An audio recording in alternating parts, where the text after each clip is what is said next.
사도신경으로 신앙 고백 드리겠습니다.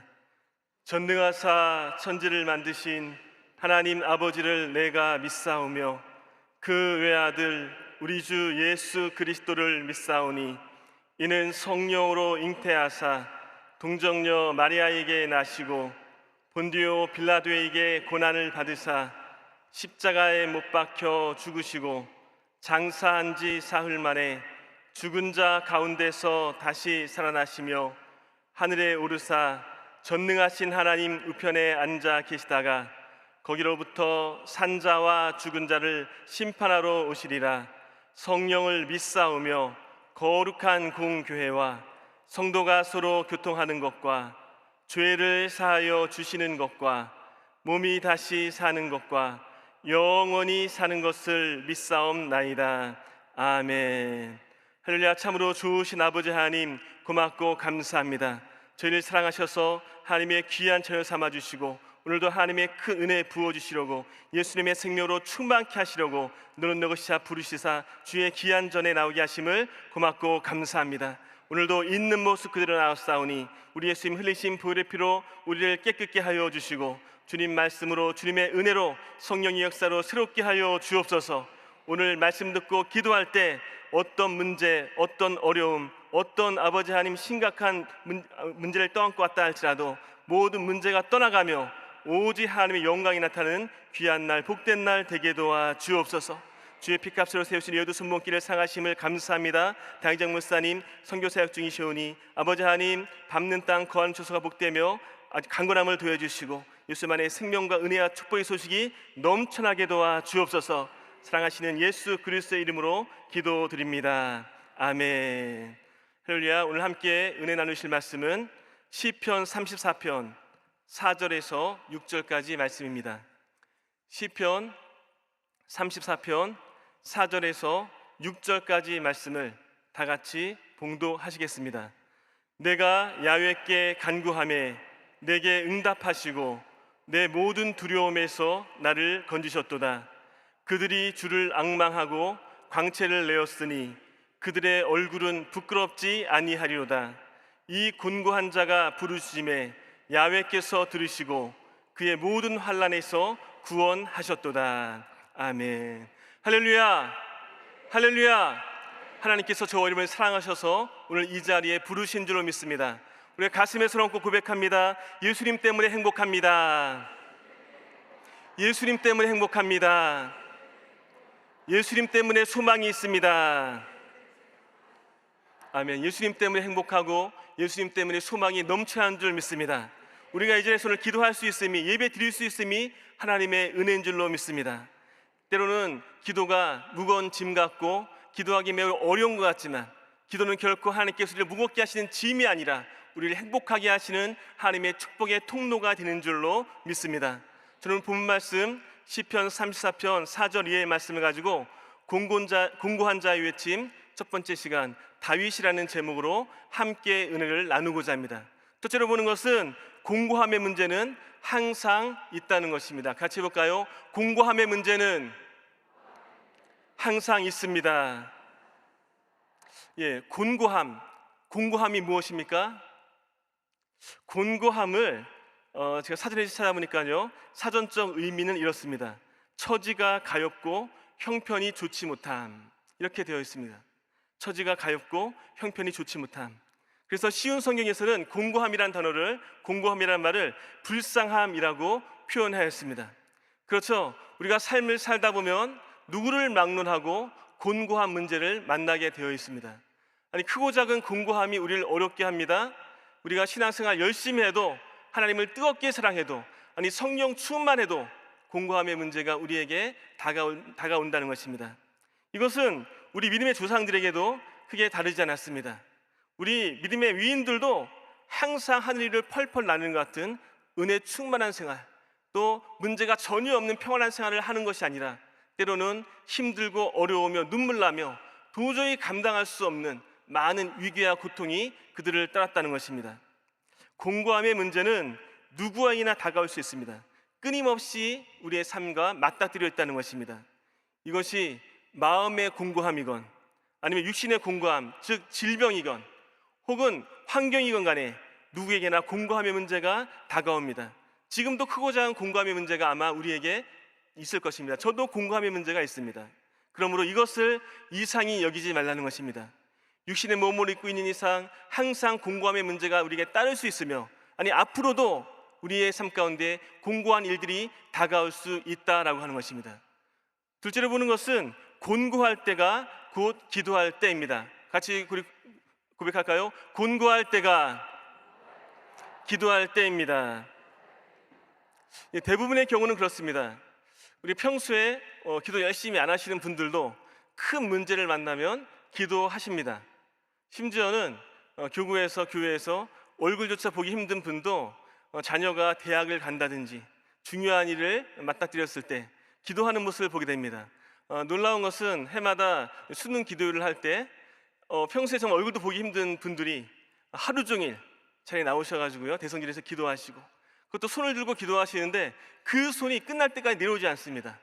보면서 참 신기하다는 생각이 드는데, 그런데 여러분 어떻습니까? 우리가 큰 일을 만나면, 어려운 일을 만나면 도저히 내 힘으로 안 되면 이 공고한 때에 우리는 기도하는 것입니다.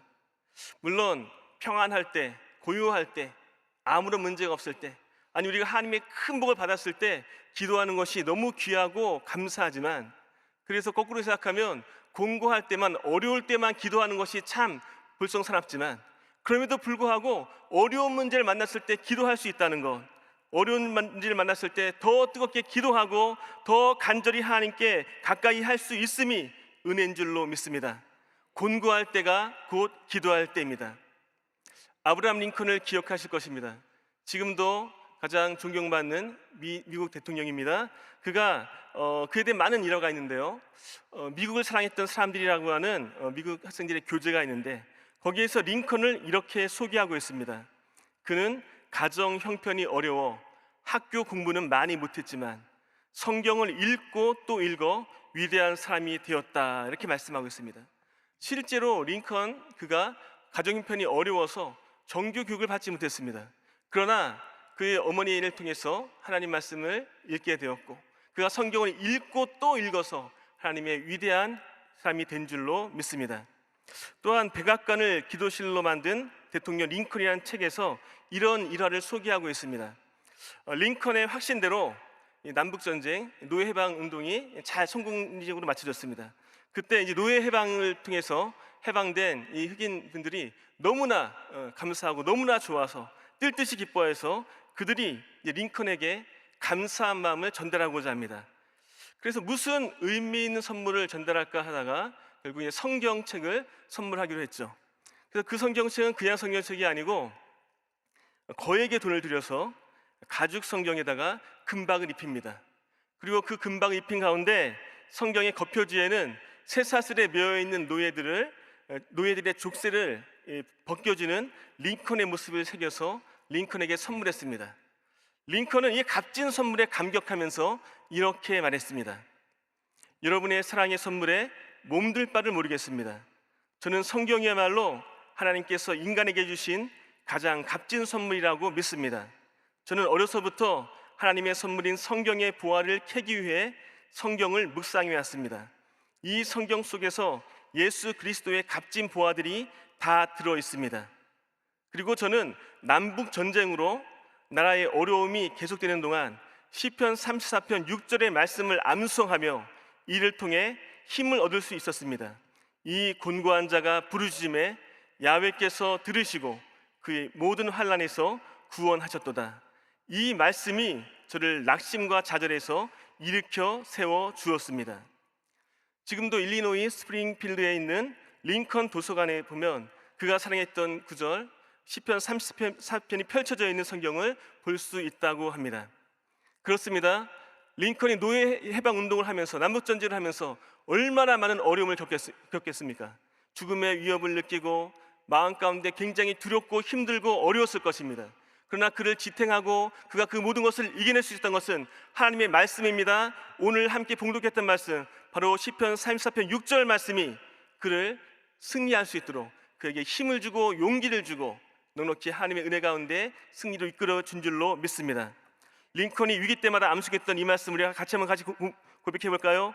이 곤고한 자가 부르짖음에 야훼께서 들으시고 그의 모든 환난에서 구원하셨도다. 우리의 이름을 넣어서 한번 고백했으면 좋겠습니다. 이 곤고한 자 누구누구가 부르짖음에, 자기의 이름을 넣는 것입니다. 이 곤고한 자 누구누구가 부르짖음에 야훼께서 들으시고 나의 모든 환난에서 구원하셨도다. 같이 한번 고백합니다. 이 곤고한 자 신의규가 부르짖음에 야훼께서 들으시고 나의 모든 환난에서 구원하셨도다. 아멘. 그렇습니다. 하나님의 자녀는 하나님의 도우심을 받아야 하는데, 우리가 더욱 공고할 때, 어려울 때, 눈물 날 때, 절망의 순간에 하나님께 기도해야 될 줄로 믿습니다. 때로 공고하여 괴로운 순간에 기도한다 할지라도 기도하면 반드시 하나님의 소망이 있는 줄 믿습니다. 그런데요, 우리가 곤고하다고 해서, 어려움을, 큰 위기를 만났다고 해서 항상 하나님께 기도하는 것은 아닙니다. 오히려 곤고할 때에 범죄하고 하나님을 떠난 사람들도 있습니다. 구약에서 보니까 아하스 왕이 있는데요, 그가 역대하 28장 23절의 말씀 보니까 이렇게 말씀합니다. 이 아하스 왕이 곤고할 때에 더욱 야훼께 범죄하여 자기를 친 다메섹 신들에게 제사하여 이르되 아람 왕들의 신들이 그들을 도왔으니 나도 그 신에게 제사하여 나를 돕게 하리라 하였으나 그 신이 아하스와 온 이스라엘을 망하게 하였더라. 그렇습니다. 아하스는 20세의 왕이 되었습니다. 그는 특별히 곤고할 때를 만나서, 위기의 때를 만나서 하나님께 기도하고 하나님께 부르짖는 것이 아니라 오히려 크게 범죄하였습니다. 바알의 우상을 만들고 또 흰놈의 아들 굴짜기에서 분향하였습니다. 이방 사람들의 가증한 일을 본받아서 자녀를 불에 태우는 그런 일을 하였습니다. 신당과 작은 산 위에서 또 푸른 나무 아래에서 제사하며 분향하며 우상 숭배하였던 것을 보게 됩니다. 그런데 그 결과는 굉장히 처참했습니다.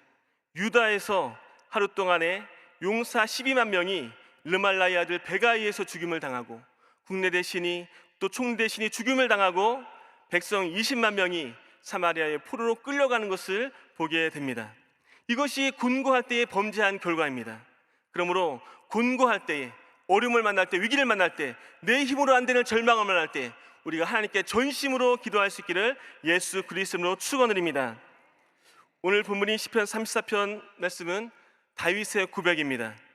다윗에게도 역시 곤고함의 문제가 다가왔다는 것입니다. 적어도 오늘 본문의 배경에서 본다면 다윗에게 다가온 곤고함은 다윗이 실수해서, 잘못해서 혹은 범죄해서 다가온 곤고함이 아니었습니다. 오히려 하나님의 영에 감동되어서, 사무엘 선지자를 통해서 기름 부으심을 받고 나서 하나님의 영에 감동되어서 골리앗을 쓰러뜨리고, 그로 말미암아 이스라엘 백성들에게 칭송을 얻었는데, 사울은 천천히요 다윗은 만만이라는 그 칭송을 통해서 사울 왕의 시기를 샀고, 그로 말미암아 산으로 들로 골짜기로 도망다닙니다. 원수의 목전에서 사망의 음침한 굴쪽에서 하나님께서 살리셨으나 그는 또 한 번의 엄청난 위기를 만납니다. 바로 아비멜렉 앞에서 이제는 도망갈 수 없는, 도저히 피할 수 없는 위기를 만나는 것입니다. 그러할 때에 하나님께서는 다윗에게 지혜를 주셨죠. 어떤 지혜를 주셨습니까? 아비멜렉 앞에서 미친 채 하는 것입니다. 완전히 미친 채 하여서 침을 질질 흘리면서 또 벽을 긁으면서 미치광이 노릇을 하는 것입니다. 그러할 때에 아비멜렉이 봤을 때, 아니 이제 다윗이 하도 도망을 다니더니 이제는 완전히 미쳐버렸구나, 이 미치광이를 잡아봤자 소용이 없겠구나, 그런 마음을 갖고 다윗을 놓아줍니다. 하나님께서 주신 귀한 지혜로 말미암아 절대절명의 위기를 피한 것입니다. 그러나 우리가 거꾸로 생각하면 다윗의 마음이 어땠을까요? 굉장히 처참했을 것입니다.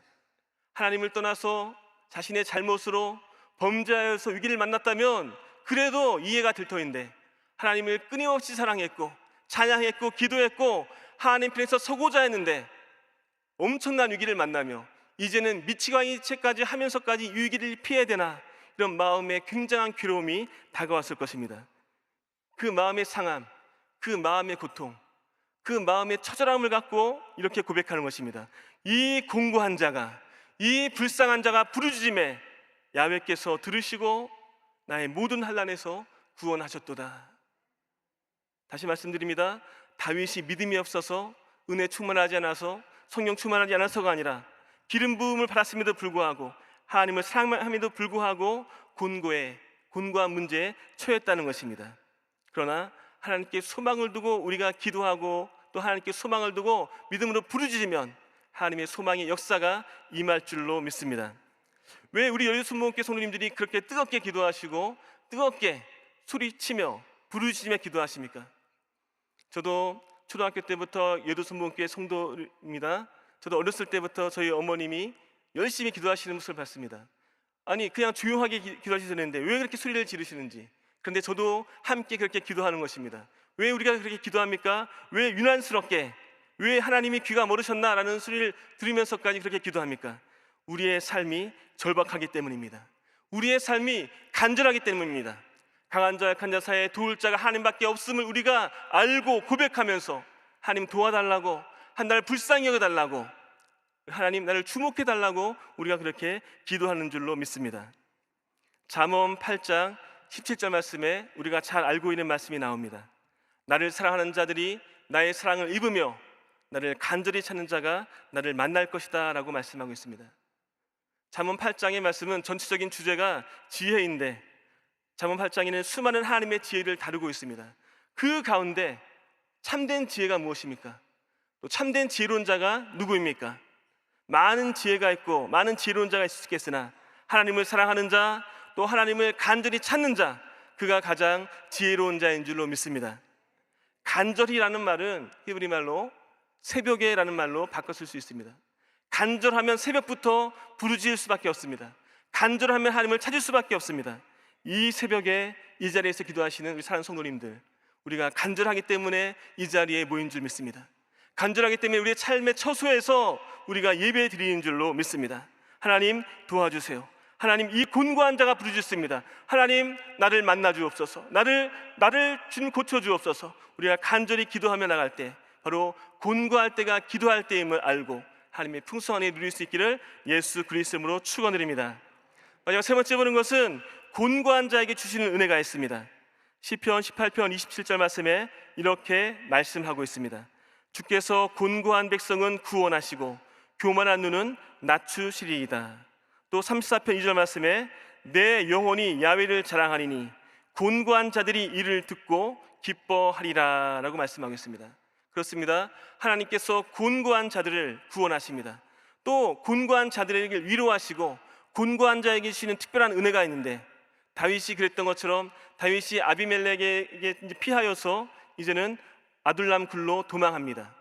그리고 이제 사무엘상 21장 1절의 말씀을 보니까 그가 아둘람 굴로 도망하였을 때 환난당한 모든 자와 빚진 모든 자와 마음이 원통한 자가 다 그에게로 모였다라고 말씀하고 있습니다. 마음이 어려운 자, 환난당하고 빚지고 마음이 원통한 자들이 다 다윗에게 모여서 약 400명가량이 모여서 그곳에서 함께 있었음을 보게 됩니다. 무엇을 말씀하고 있습니까? 여러분, 곤고를 당한 자가, 곤고함을, 여러분, 그 고통을 아는 자가 곤고한 자를, 고통당하는 자를 위로하고 격려하고 함께 할 수 있다는 것입니다. 여러분, 우리 주위에 곤고한 자가 많습니다. 예수님을 믿지 못하고 죽은 가운데 거는 자가 있습니다. 소망이 없는 자가 많습니다. 우리가 곤고함의 문제를 겪었다면, 아니 그 곤고함을 통해서 하나님을 만났다면 이제는 곤고한 자를, 우리 주위의 곤고한 자를 주님께 인도하는 축복의 통로가 되어야 될 줄로 믿습니다. 그렇습니다. 우리 예수님도 이 땅을 사시는 동안 역시 곤고함의 문제를 함께 겪으셨습니다. 히브리서 5장 7절 말씀에 이렇게 말씀하고 있습니다. 우리 같이 한번 봉독하겠습니다. 그는 육체에 계실 때에 자기를 죽음에서 능히 구원하실 이에게 심한 통곡과 눈물로 간구와 소원을 올렸고 그의 경건하심으로 말미암아 들으심을 얻었느니라. 그렇습니다. 예수님이 하나님의 아들이심에도 불구하고 육체로 이 땅을 사시는 동안 우리 예수님께서도 심한 통곡과 눈물로 간구와 기도의 손을 올렸다라고 말씀하고 있습니다. 그렇습니다. 여러분, 우리 모두가 다 곤고함을 겪고 있습니다. 우리 모두가 크고 작은 어려움을 겪고 있습니다. 겉으로 보기에는 아무런 문제가 없는 것 같지만, 겉으로 보기에는 아무 문제가 없고 많은 사람들의 부러움을 살 만큼 그렇게 평안하게 잘 사는 것 같지만, 그러나 우리의 내면을 들여다보면, 우리 스스로 우리 자신을 들여다보면 정말 힘들고 어렵고 내 스스로 생각하기에도 정말 불쌍한 그런 일들이 얼마든지 있을 수 있다는 것입니다. 그렇습니다. 여러분, 공고한 일들, 공고한 삶이 우리 삶에 있지만 하나님께서 우리를 불쌍히 여겨주시면, 하나님, 이 곤고한 자가 부르짖습니다, 이 불쌍한 자가 부르짖습니다 라고 기도할 때 하나님께서 우리를 불쌍히 여겨주시면 거기에 소망이 있는 줄로 믿습니다. 사실 사람의 불쌍히 여김을 받는 것은 때로 도움이 될 수 있겠으나 굉장히 초라한 일입니다. 제가 예전에 지성전에서 교회학교에서 이제 사역했을 때 한번 이런 일이 있었습니다. 제가 고등부 담당자였고요, 중등부 담당하신 목사님과 함께 엘리베이터를 탔습니다. 근데 갑자기 이제 중등부 아이들이 엘리베이터를 같이 타는 것이에요. 또 거기에 부감 집사님이 같이 타셨습니다. 이 중등부 아이들이 이제 중등부 목사님한테 얘기하는 거예요. 목사님, 떡볶이 사주세요. 목사님, 피자 사주세요. 아니야 목사님, 오늘 맛있는 거 좀 사주세요 하면서 난리가 났습니다. 그 목사님이 굉장히 인기가 많으셨습니다.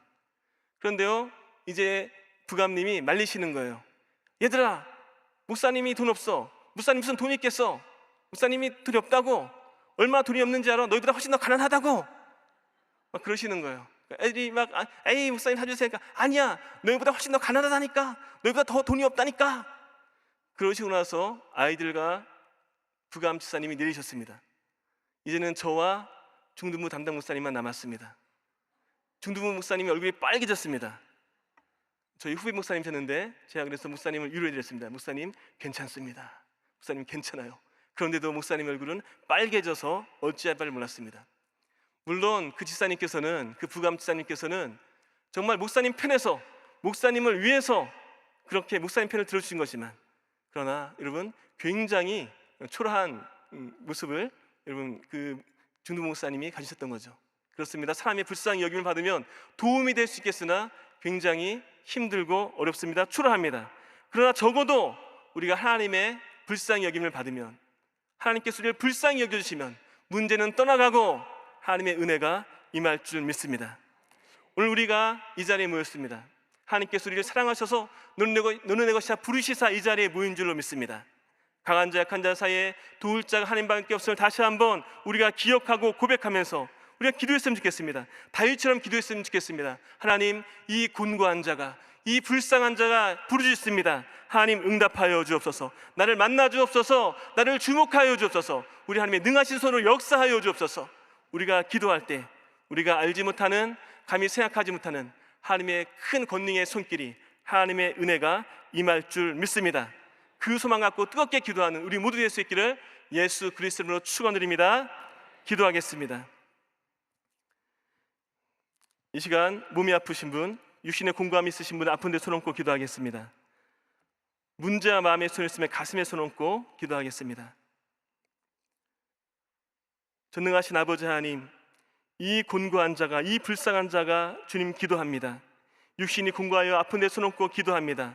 우리 예수님께서 채찍에 맞으심으로 나음을 얻었사오니 더 이상 우리가 질병을 짐지고 가지 않도록 이 시간 역사하여 주옵소서. 모든 질병은 예수 그리스도로 떠나갈지어다. 머리에서 발까지 흘리신 보혈의 피로 강건할지어다. 두통 어지럼증 떠나갈지어다. 불면증 떠나갈지어다. 뇌질환 뇌종양 떠나갈지어다.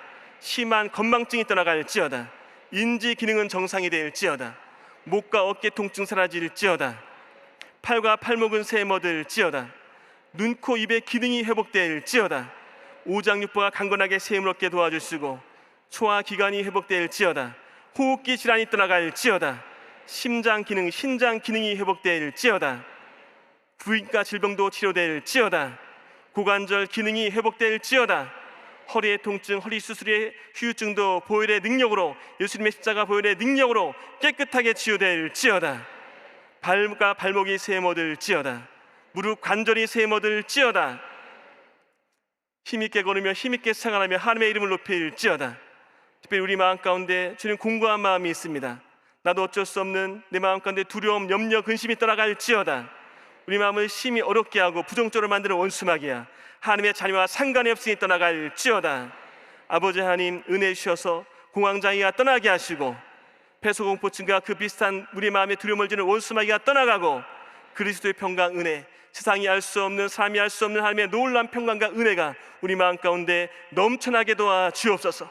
가정의 문제, 자녀의 문제, 생업과 모든 범사의 문제가 떠나갈지어다. 하나님의 영광 위에서 꿈꾸며 기도하며 감사하며 소망을 품는 제목들마다 목적은 하나님의 영광입니다. 오직 하나님의 영광을 위하여 예수님 안에 좋은 소식이 하나님의 응답과 은혜로 넘쳐날지어다. 아버지 감사합니다. 오늘 귀한 시간에 우리의 시간을 드립니다. 우리의 마음을 드립니다. 기도의 제목 올려드립니다. 또 아버지 빈손으로 오지 아니하고 예물드린 귀한 손길을 복 주셔서 하나님의 만배의 복을 더해 주시고 하나님의 놀란 은혜 우리의 삶 가운데 넘쳐나게 도와 주옵소서. 오늘 나라 민족을 위해서 기도할 때에, 우리 교회를 위해서 기도할 때, 당의장 목사님을 위해서 기도할 때, 우리 가정과 범사를 위해서 기도할 때 선생님께서 바람같이 불같이 생수같이 임하여 주옵소서. 의지하옵고 예수 그리스도의 이름으로 기도드립니다. 아멘. 하늘에 계신 우리 아버지여, 이름이 거룩히 여김을 받으시오며 나라가 임하시오며 뜻이 하늘에서 이루어진 것 같이 땅에서도 이루어지이다. 오늘 우리에게 일용할 양식을 주시옵고 우리가 우리에게 죄 지은 자를 사하여 준 것 같이 우리 죄를 사하여 주시옵고 우리를 시험에 들게 하지 마시옵고 다만 악에서 구하시옵소서. 나라와 권세와 영광이 아버지께 영원히 있사옵나이다. 아멘.